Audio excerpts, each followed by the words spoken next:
Hello and welcome to Unleashed, the show that explores how to thrive as an independent professional. I'm your host, Will Bachman, and I am so excited to be here today with fellow Seth Godin fan, Rob Hardy. Now, you should go right now, just pause this podcast, just hit pause, go to ungated.media, and you can sign up for Rob's emails and check out his content. It's a really great site. And okay, now you can hit play again.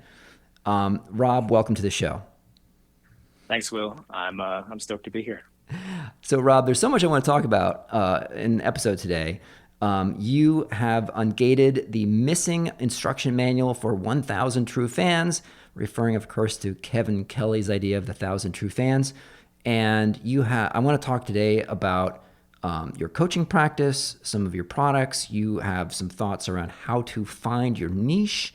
And you also have some ideas around why 95% of marketing advice is wrong, particularly for creators like us. So let's start with that. So you were telling me before we started recording that like 95% of the marketing advice out there is just misguided. So for a creator who wants to build a long-term relationship with fans and not trying to have growth hacks or just optimize for the short term, but optimize that long-term relationship, tell me why most marketing advice is wrong and how you think about approaching it. Yeah, well, I guess start by saying that when I say like 95% of marketing advice is maybe wrong isn't the right word. Like it's wrong for a specific context. And that context being, really deeply mattering to a small group of people in such a way that you can make a long-term living from it. Or I don't know, or just having that deep well of relationships for, whatever your purpose is. But like, again, when I say wrong, this is one of those things where I made every single mistake in the book. I got into the online business, quote unquote, like that's what the creator economy or whatever we're calling it used to be called in like 2014. It's just like, let's start an online business. And I got into that whole realm back in 2014, 2015.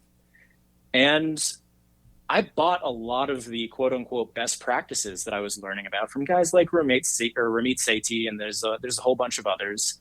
And slowly that sort of pulled me into direct response marketing and getting into the world of like click funnels and all that shit, which I am sort of like vehemently opposed to the entire world and ethos of click funnels now.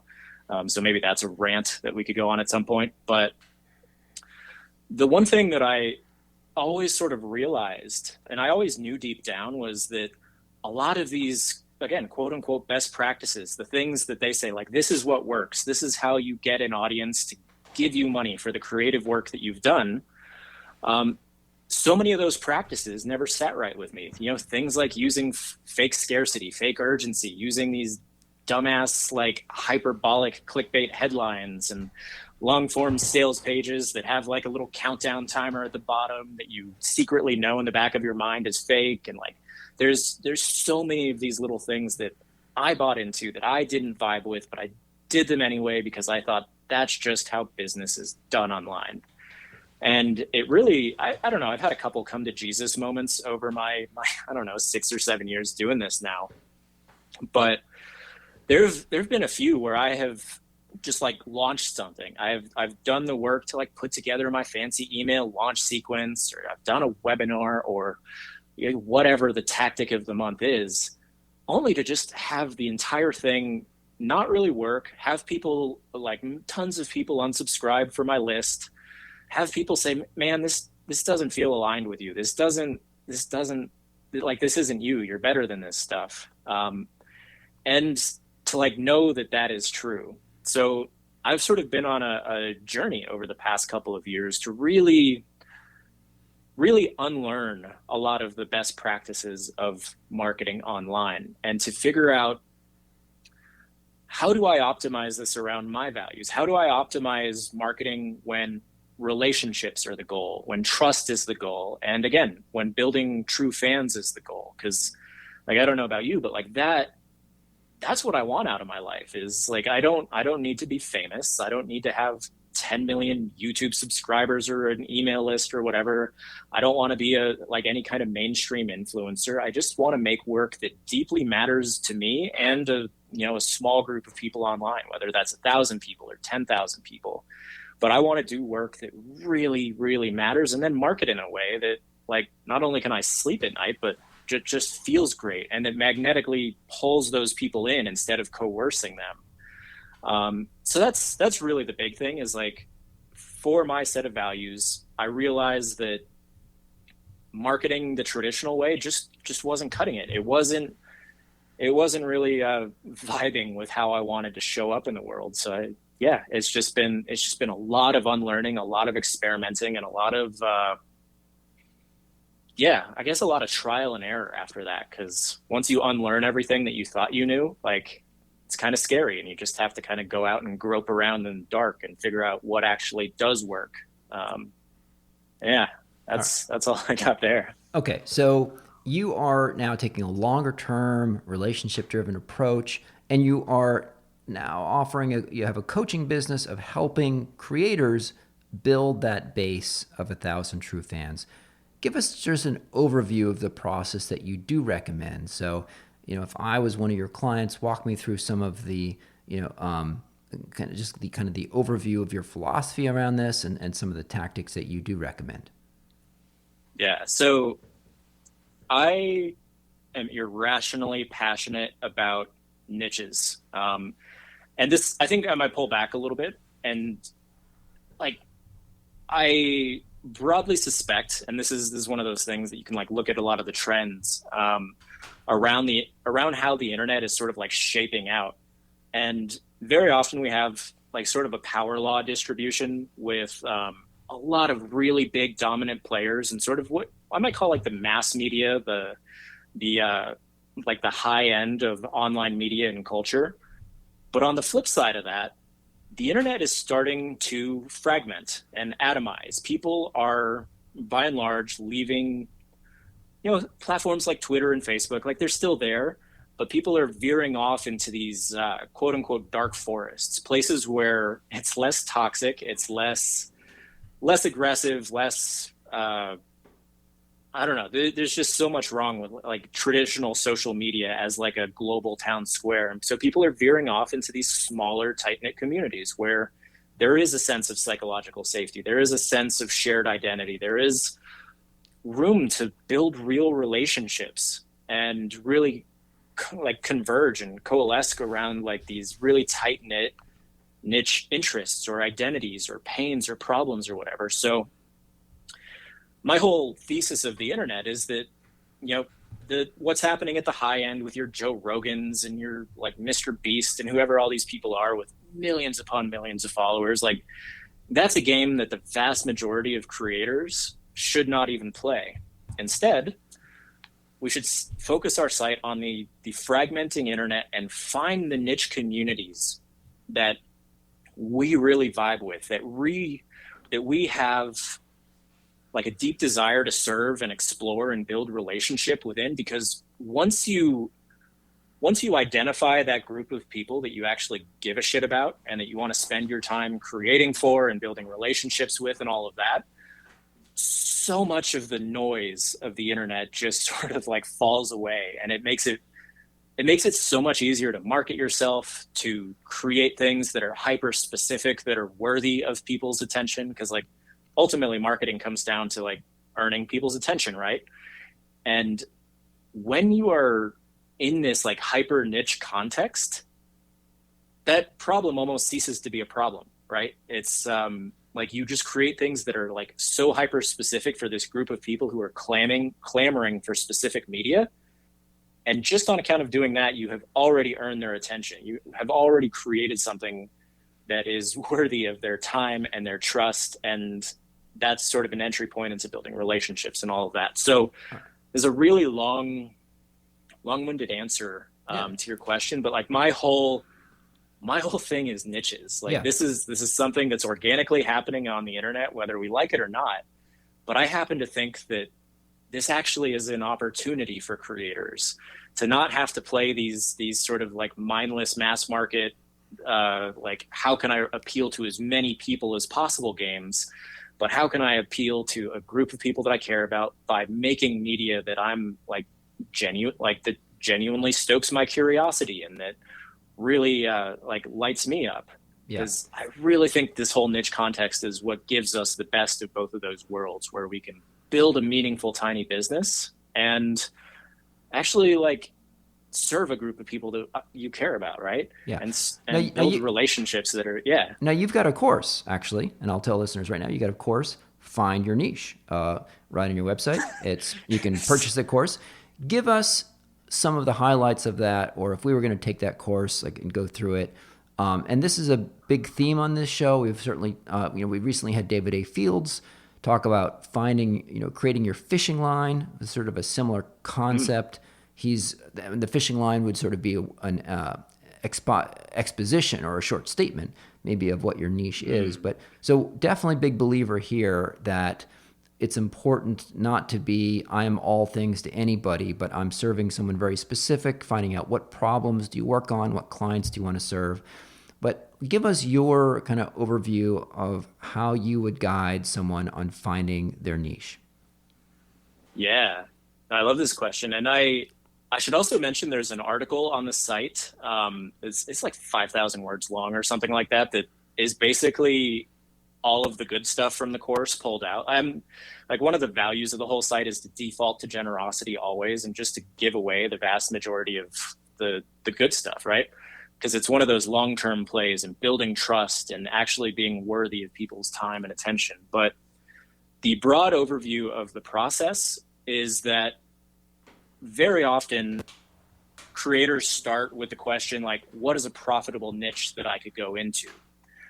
My whole thing is that if you are playing the long game, if you are playing this game so that you can build relationships and do work that you care about and all of that good stuff, that is the complete wrong question to start with, because it's really not hard to find a quote unquote profitable niche.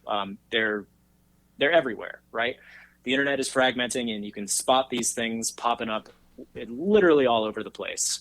So the problem though is that if you just commit to whatever niche you find that you think is going to make you a lot of money, very often that you aren't just going to have the emotional stamina to really play the long game. Because if you don't have that sort of innate curiosity, that ability to stick it out for a year or two and to really get in the trenches with people and to build relationships and to be a member of all of these communities that exist within any given niche, then you're not going to really be able to like reap the rewards or pick the fruit that comes from playing this specific game. So my whole process, broadly speaking, is to first audit yourself, do a bunch of free writing, do a bunch of meditating, get some coaching to figure out what it is that you actually care about, the problems you want to solve, the various elements and bits and pieces of your identity. I don't know, there's a lot of different like endpoints into this for how to like reverse engineer a niche from your existing identity and psychology and all of that. And all of that is in that article I mentioned. I don't know, you might be able to just put that in the show notes. Yeah, we'll include a link. Once you have just a hypothesis for what your niche might be, I generally recommend doing some research. So going and generating a few keywords. So let me bring just a practical example to this. Yes, let's give some examples. I love that.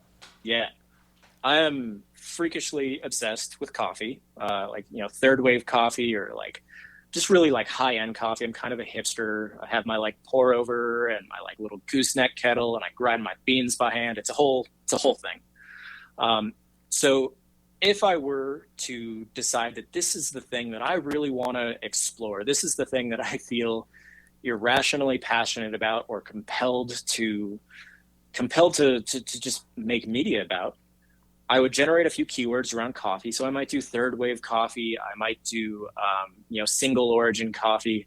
There's a couple others. I would take those phrases, those key phrases, pop them into the Googles, as I call it, and start combining that with different keyword modifiers. So I do like single origin coffee plus blog, scroll through, document all of the various sources, all of the people finding who are talking about these things, and then you know,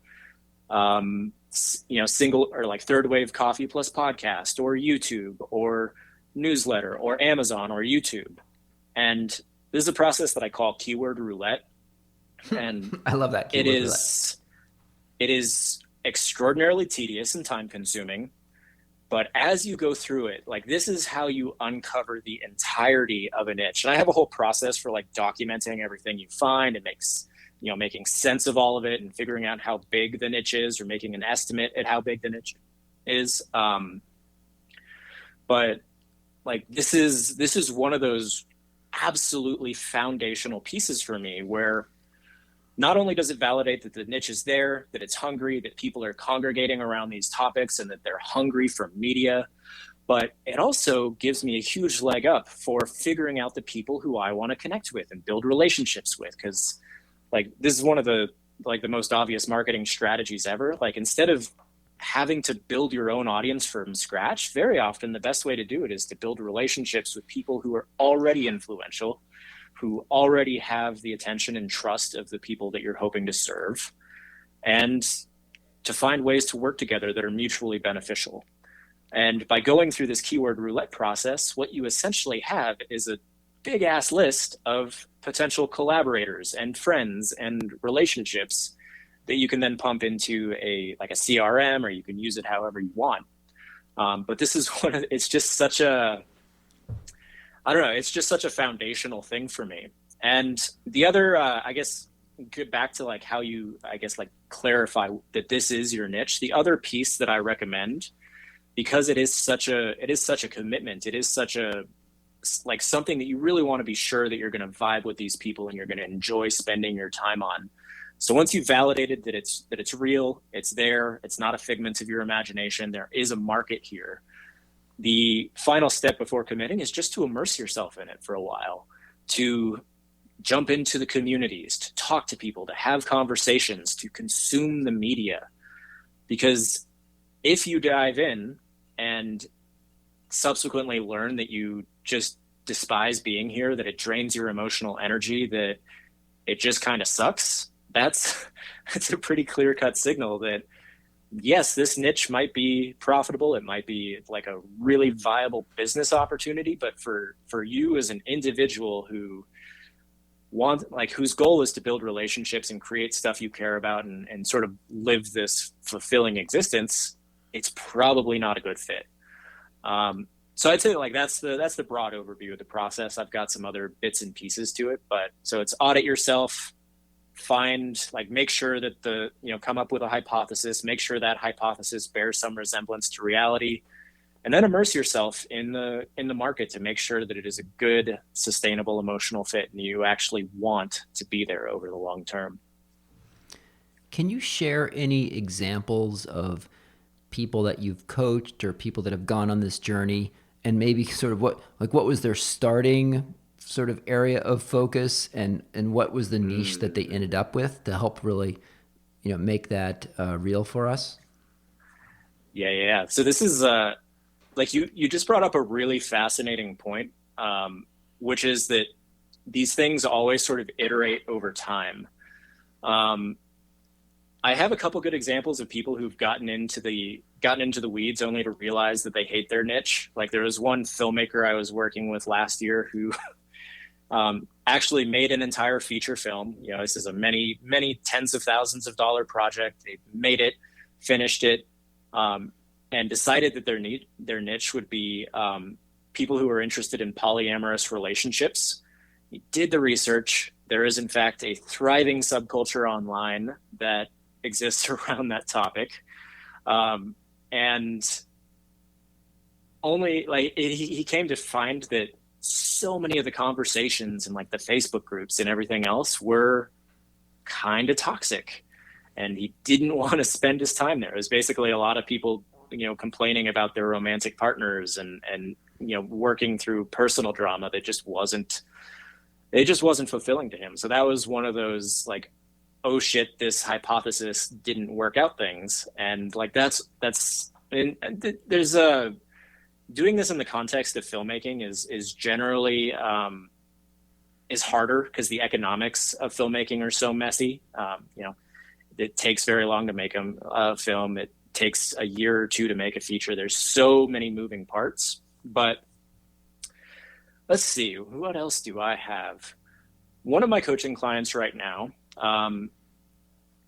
actually has started going wider for his niche. He initially got into the parenting for kids with special needs. He has a daughter with what is it? I forget what the disorder is, but he initially started looking specifically for groups around around parents who are dealing with these very, very, specific, serious issues. And what he found was that, again, it just didn't vibe. So what he's essentially started doing is broadening out his niche and looking for groups that resonate specifically around fatherhood and who are looking for thoughtful, long form essays on, because he's a newsletter writer. So that's one example, but like, I might even just like use myself as an example for this. I have another project right now that is in the political space, and my original niche hypothesis was political depolarization, because like I look around at the U.S. political landscape and it's a raging dumpster fire of toxicity. And I was really looking into this space, and it does exist. But I've sort of pulled back from like wanting to exist in that one specific space. And now I'm essentially like, this is something I advise people not to do. But I'm essentially creating my own niche where I'm pulling in people from that space, from the rationalist and post-rationalist niches, from the quote unquote intellectual dark web, and pulling people into this other ecosystem that I'm trying to build. But these are all things that you can only really do once you get into the weeds and start figuring out, okay, what's here? How does it resonate with me? What do I have to say? And just iterating over time to really figure out what it is that allows that puzzle piece to fall into place, so to speak. All right, great.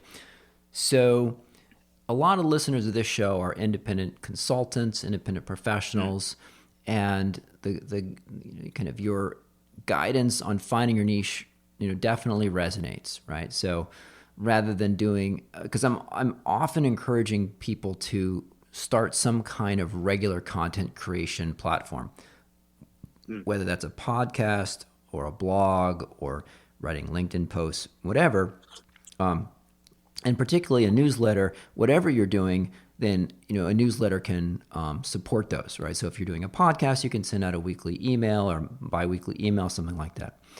So let's say listening to this show has now kind of gone through this process and thought about and found a niche. Let's say, they may have started out with, animal health in general, but then maybe they're serving that industry, but then they said, no, I really want to make it around like canine health, and then they say, actually, I want to get even more specific, and it's like, I want to be the organic dog food newsletter, right?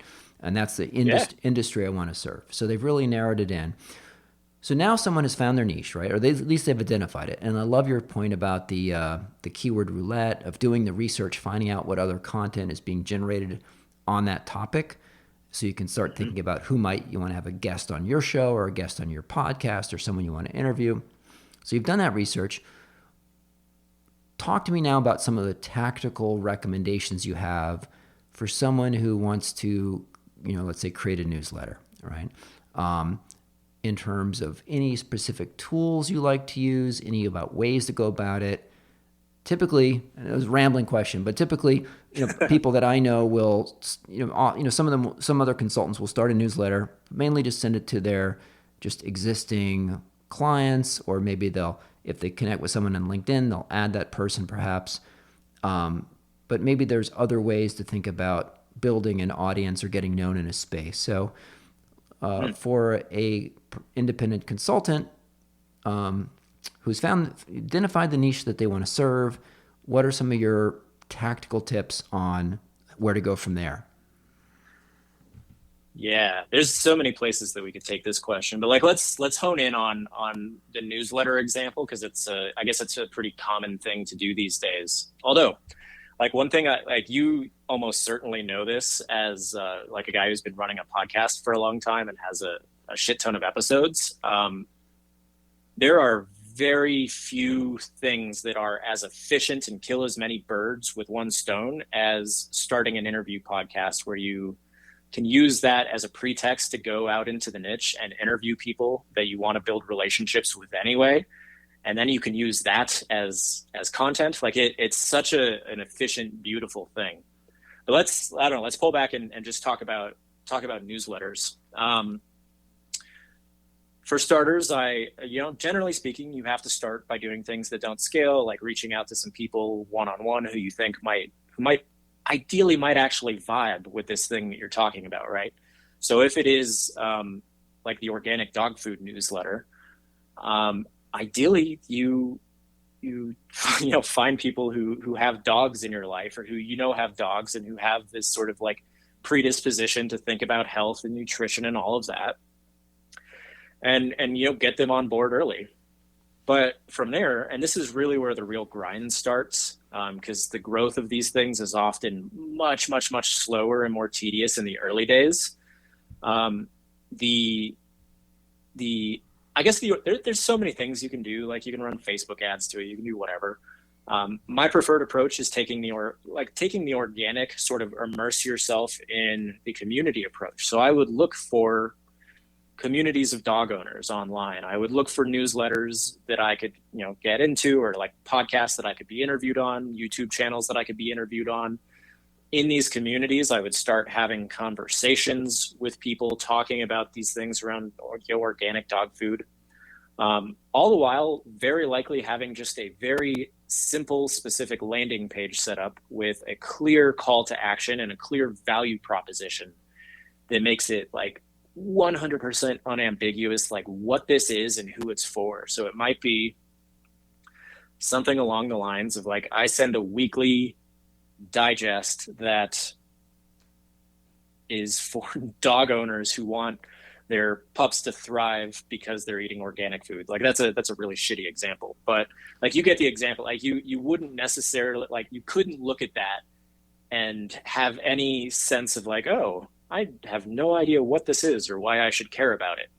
And Yeah. this is again it's one of those things that stems from being hyper specific about who your niche is, right? Right. And, and Um, and just to clarify, Rob, for our audience here, it would probably be not so much for like the dog owners, but yeah, someone would be more, say, I write a weekly digest of news of interest to like the organic dog food industry, right?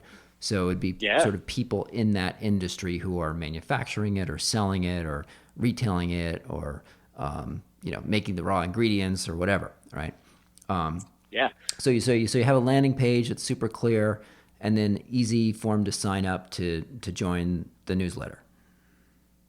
yeah, What do you yeah. what No, and that. in terms Oh, of go ahead. tacticals? Like what sorts of specific tools do you recommend? Because you've spent a lot of time in Mm. helping independent filmmakers and others build audiences. Like, do you like HubSpot, or is there, how do you build a website with Squarespace? Like, what are some of the specific tools that you recommend?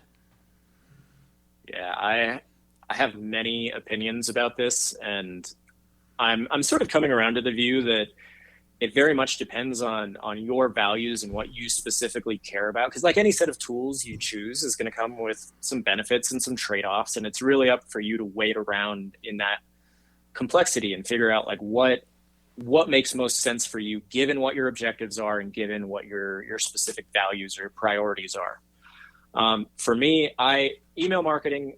I am a major stan of ConvertKit. Have been with them since like 2016. They've only continued to impress me, continued to grow, continued to turn the tool into a really, really badass hub for automation and segmentation and personalization and all these things that I care about as a pretty prolific email marketer.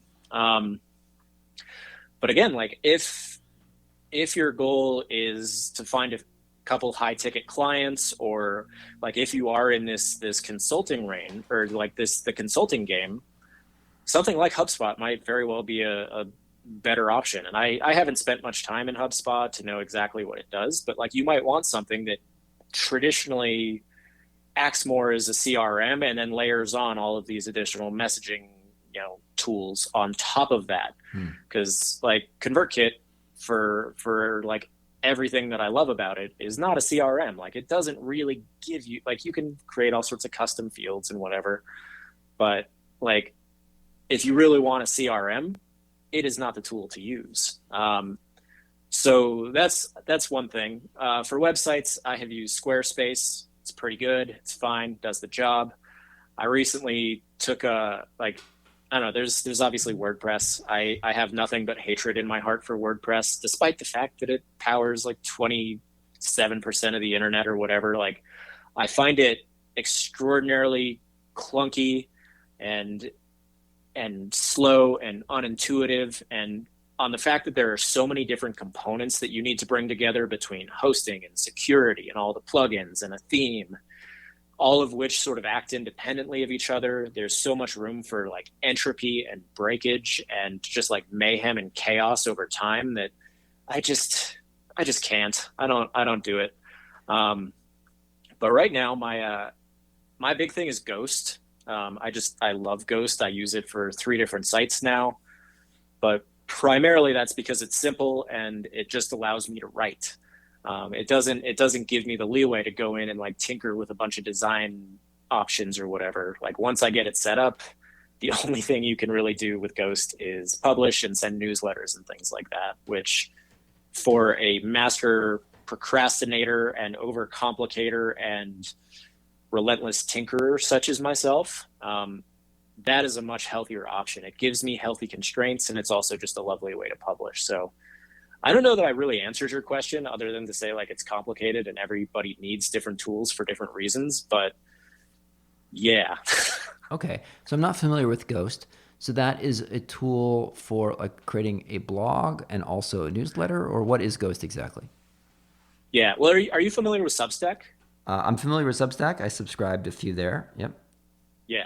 So Ghost is basically like a professional version of Substack. Like Substack gives you like the training wheels. Like it's essentially like super easy to set up, but once you get in, it's you know you're stuck with a very small handful of design options, and you can't really connect it to Zapier. You can't do really anything. You have zero control over your branding, your business, your user experience, your design, any of these things, which for a marketer like me is pretty unacceptable. Especially if you also have to give Substack 10% in perpetuity if you decide to charge, which given how limited of a tool it is, I think is asinine. So Ghost is essentially like a professional version of Substack. You can use it just to set up a blog. You can use it to set up a blog/newsletter hybrid, which is basically what Substack is, where like every new post you publish goes to the web as well as to people's emails. And that's how I've been using it. But it just has so many more robust features on the back end.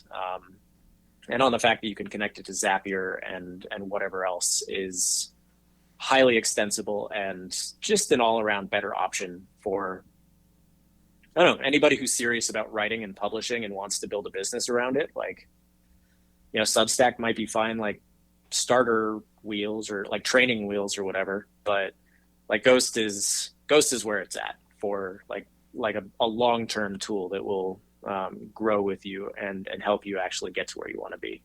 Okay.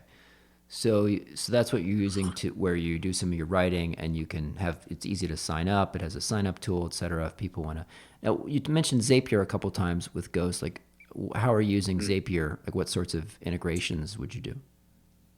Yeah, so I'm trying to keep my business as simple as possible, which I feel like I'm about to explain all the reasons that it's not simple. So the whole front end of my site is on Ghost. When somebody signs up through Ghost, they're added as a member within the Ghost ecosystem. But then through Zapier, they get added to my ConvertKit list, where I have some pretty intriguing things that I'm building out in the background in terms of automations and like fun little email journeys and sequences that people can go through when they feel like it. So it's like, oh, you want to learn about positioning this week? Here's a little 3 to 5 day sequence about positioning, or like whatever. I'm still figuring out the nuts and bolts of this, but like that's something that I would never be able to do natively in Ghost. Um, Beyond that, I have a community in Mighty Networks that is also where all of my courses now live. So, like, if somebody buys a course for me, like one off, they automatically get added to this Mighty Network and to the course within the network. If somebody joins my list, they will get an invite to the community because, like, the community itself is free.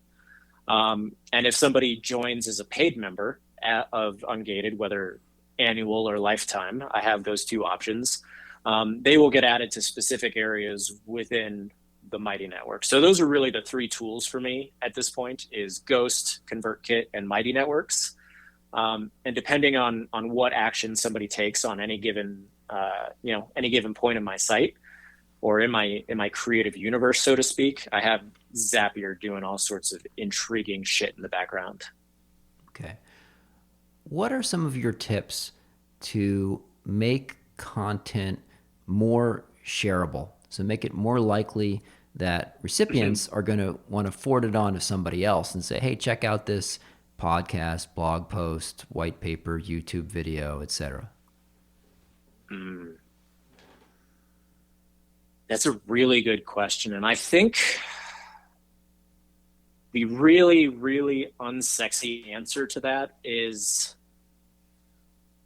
to run away from being a commodity. Like, this is one of the core principles that I lean into, is like, I think no matter what industry you go into, what niche, there's maybe like a natural predisposition that we have to chase the best practices, to like, oh, this is how you write a blog post that gets clicks and gets shared, and you follow the template and you use the slightly clickbaity headline and all of that.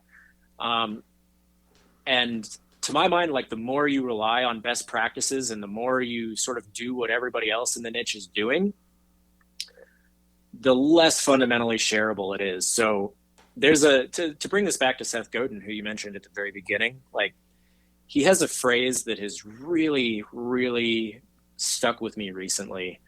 And that's just that, an acknowledgement that any work that's truly worth doing, that's gonna matter to somebody, that's gonna give them a new insight, that's gonna create some sort of meaningful transformation for them, or whatever your goal is, any work that fits into that category might not work. Like, so Seth's phrase is just real, like, he says this might not work, and to really lean into that feeling of uncertainty. So for me, the things that most often get shared and talked about, and that people are like, oh man, this was great, I feel this way too, is when I am running away from playing it safe, when I'm doing something that feels extraordinarily out on the edge, where I feel that little jolt of hesitation and like, oh shit, when I'm about to hit publish. And that's one of those things. It's not really a sexy marketing tip, but it's more just an acknowledgement that whatever, like, we're all products of our environment, right? And we're all products of these, like, everybody is screaming at us, like, just follow this simple 6-step process, just follow my bulletproof content formula, or whatever the hell.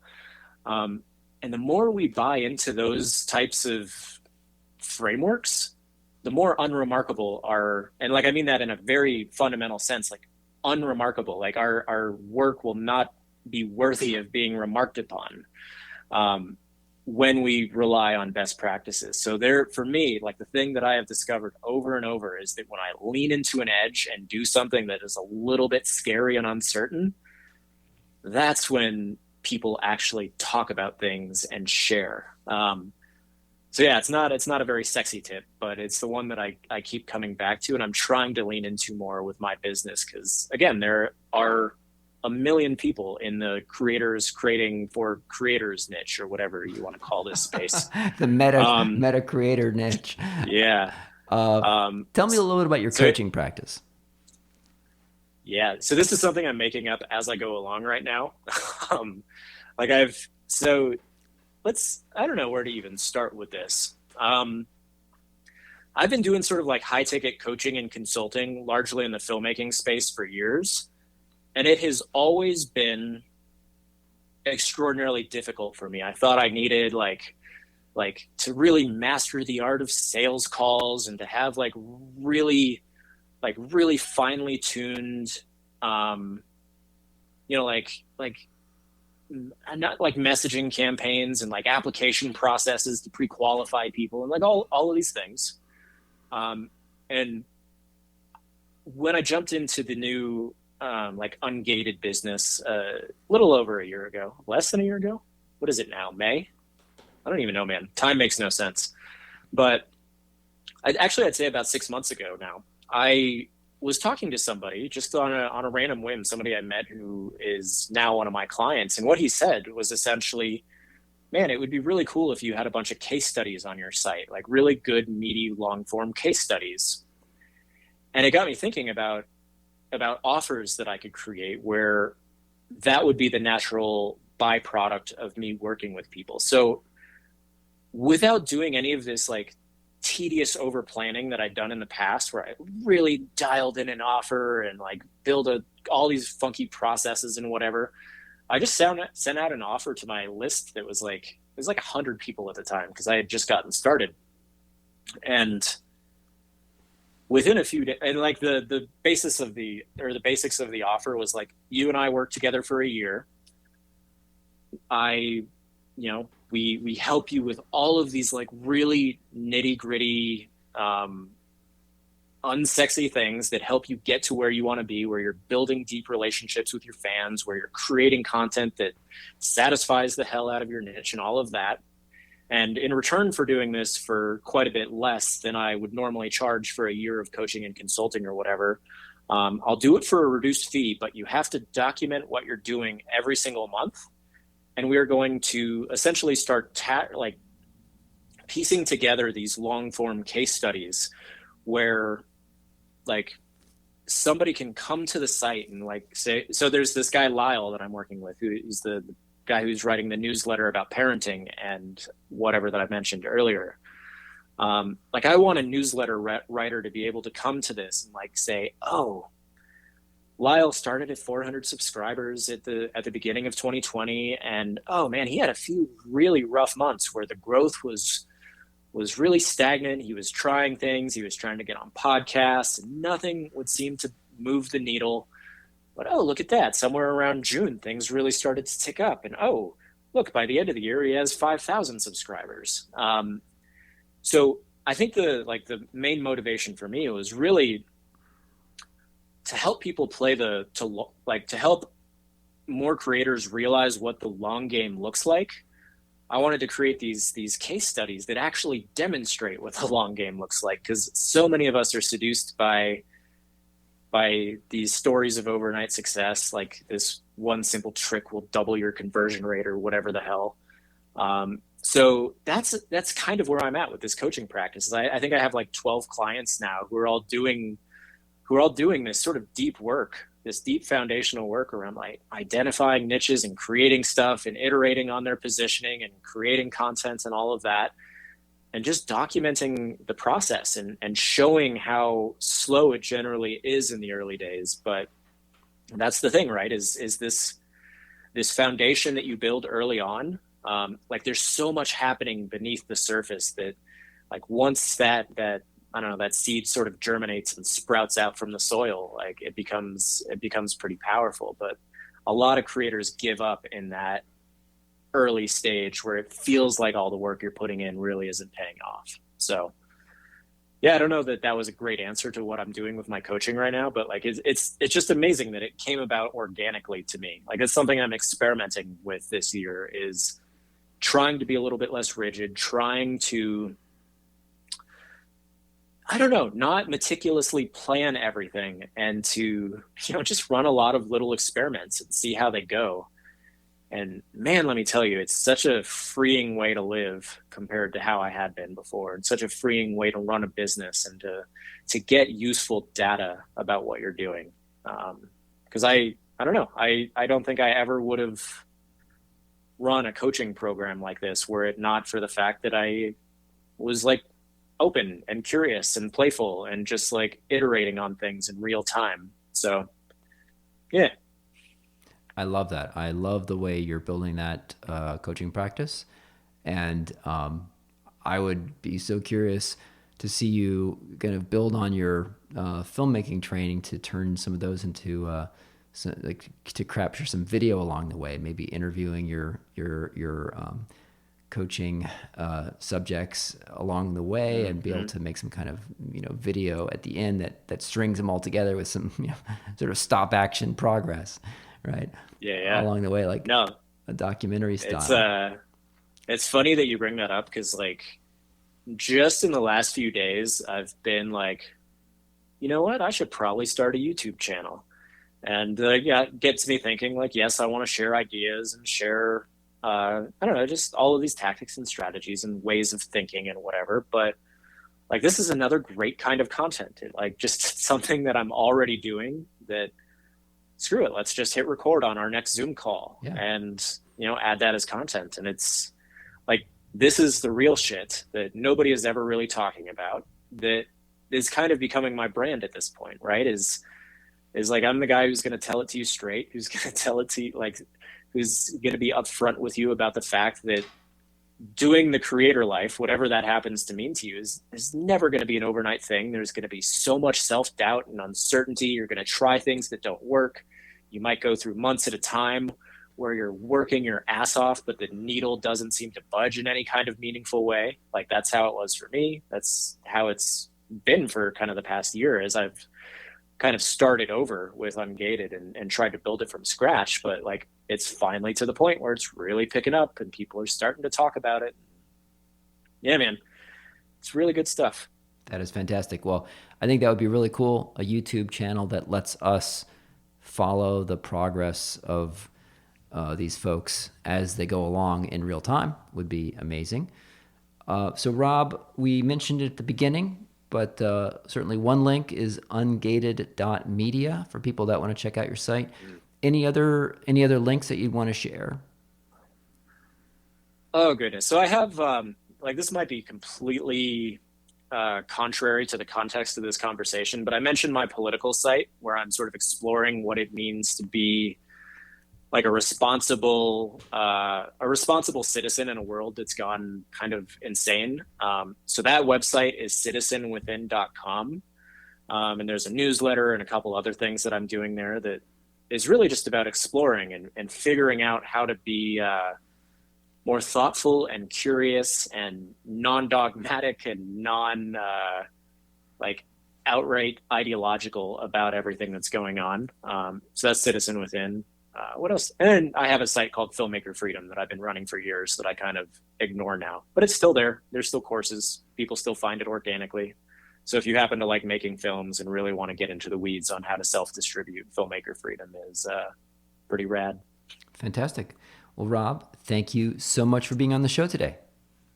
Thanks for having me, man. I appreciate it.